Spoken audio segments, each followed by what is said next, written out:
Hello Ramayya గారు.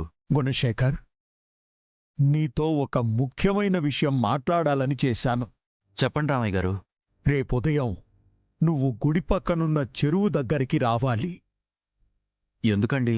రేపు మైథిలి చేతులు మీదుగా తన తల్లికి శ్రాద్ధకర్మలు చేయించబోతున్నాం.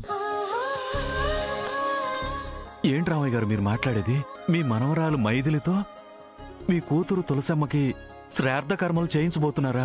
అవును గుణశేఖర్, నా కూతురు మరణించినప్పటి నుంచి ఇప్పటిదాకా ప్రతి సంవత్సరం నేనే శ్రాద్ధకర్మలు చేయిస్తూ వస్తున్నాను. కాని ఎప్పుడైతే మైథిలియే నా మనవరాలన్న నిజం తెలిసిందో ఆ క్షణమే నిర్ణయించుకున్నాను, ఈ సంవత్సరం తనతోనే తన తల్లికి శ్రాద్ధకర్మలు జరిపించాలని. అందుకే ఈ నిర్ణయం తీసుకున్నాను. మీరు చెప్తుంది వింటుంటే ఇది కళా నిజమా అనిపిస్తుంది.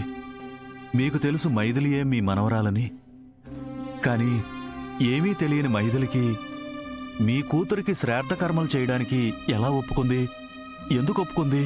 దానికి ఒక బలమైన కారణం ఉంది గుణశేఖర్. మా ఇంటికి ఒక జంగమదేవరొచ్చాడు. ఆ తర్వాతేమైందంటే, ఓ అమాయకురాలు పెట్టిన కన్నీటి శాపం మిమ్మల్ని వెంటాడుతుంది.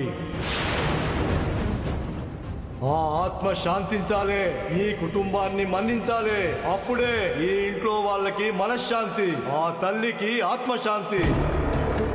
అలా జంగమదేవర చెప్పడం వల్లే మైథిలి కూడా సానుకూలంగా ఆలోచించింది. అందుకే తనకి తెలియకుండానే తన తల్లికి శ్రాద్ధకర్మలు చేయడానికి నిర్ణయించుకుంది. చాలా ఆనందంగా ఉంది రామయ్య గారు. తల్లి కూతుళ్ల అనుబంధం అంటే ఇదేనేమో.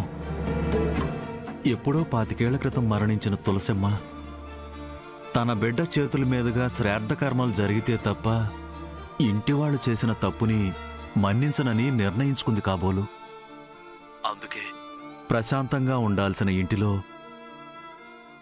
అశాంతిని రేపింది. చివరికి తన బిడ్డ చేతుల మీదుగానే తనకి శ్రాద్ధ కర్మలు జరిపించేలా చేస్తుంది.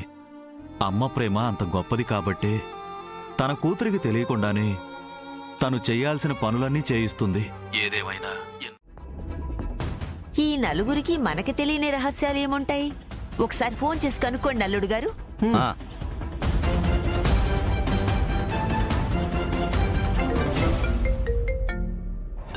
ఇదిగో లీలాకృష్ణ గారు ఫోన్ చేస్తున్నారు. ఏం చెప్పాలి? ఒక పని చెయ్యమ్మా, ఉత్తమ్ వాళ్ల ఫ్రెండు కొత్తగా ఇల్లు కొనుక్కొని గృహప్రవేశం చేస్తున్నాడు. ఆ గృహప్రవేశానికి ఇద్దరం వచ్చామని చెప్పు. తాతయ్య, అది నేనెలా చెప్పేది? మైథిలి, ఇంకేం ఆలోచించుకో. తాతయ్య చెప్పమన్నట్టుగా చెప్పు. సరే. హలో లీలాకృష్ణ గారు. మైథిలే, ఇద్దరూ ఎక్కడున్నారేటి? అది ఉత్తమ్ గారి ఫ్రెండ్ కొత్తగా ఇల్లు కట్టుకుని గృహప్రవేశం చేస్తున్నారు. నేను ఉత్తమ్ గారు ఆ ఫంక్షన్ కి వచ్చాం. నీకు కొంచెమైనా బుద్ధుందా?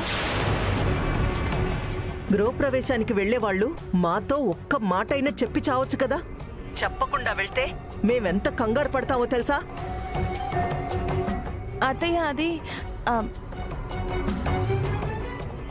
సారీ అమ్మా, మేము నిద్ర లేచేసరికి మీరంతా పడుకొని ఉన్నారు. అనవసరంగా మిమ్మల్ని డిస్టర్బ్ చేయడం ఎందుకులే అని చెప్పకుండా వచ్చేసాం, అంతే అమ్మా. చాలేరా, మాకు చెప్పడం ఇష్టం లేదు అని చెప్పొచ్చుగా. గృహప్రవేశానికి వెళ్తున్నామంటే మేమేమైనా వద్దంటావా? సారీ అమ్మా, చెప్పాను కదా నీ నిద్రని డిస్టర్బ్ చేయడం ఇష్టం లేక చెప్పలేదని. అయినా ఎంతసేపు? ఇంకో గంటలో వచ్చేస్తామమ్మా, అంతే. సర్లే, నెక్స్ట్ టైం ఇలా చేయకు. సరే అమ్మా.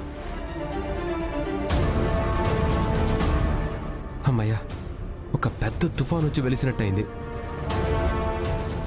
మనం గృహప్రవేశానికి వెళ్తున్నామంటే వాళ్ళందరూ నమ్మేశారు.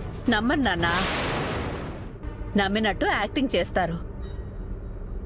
చూస్తూ ఉండండి, మీరు చెప్పింది నిజమా అబద్ధమా అని ఎంక్వైరీ స్టార్ట్ చేస్తూ ఉంటారు. అదే నిజమే. సాధ్యమైనంత త్వరగా ఈ కార్యక్రమం పూర్తి చేసుకుని వెళ్ళాలి. తాతయ్య, నాన్నకి ఫోన్ చేసి చెప్పారా? చెప్పానమ్మా, డైరెక్ట్గా గుడి దగ్గరకు వస్తాను అని చెప్పాడు. ఎందుకైనా మంచిది నువ్వు ఒకసారి ఫోన్ చేసి కనుక్కో. అలాగే తాతయ్య. ఎన్నారుగా మొగుడు పెళ్ళాలిద్దరూ ఫ్రెండ్ గృహప్రవేశానికి వెళ్ళారంట. మరి రామయ్య గారు ఎక్కడికి వెళ్ళినట్టు? నీ ముసలి ముగ్గురిని ఎవరు కిడ్నాప్ చేయలే తల్లి. ఆయన ఏదో పని మీద వెళ్ళుంటారులే అత్తయ్య గారు. వెళ్లేవాళ్ళు చెప్పి వెళ్ళొచ్చు కదా, ఈ మనిషి మారరు. అన్నయ్య, ఇంతకీ శుభప్రద ఎక్కడికెళ్ళినట్టు? నేను కూడా అదే ఆలోచిస్తున్నాను సిస్టర్. బాబాయ్ ఒకసారి ఫోన్ చేయండి. శతనుండు.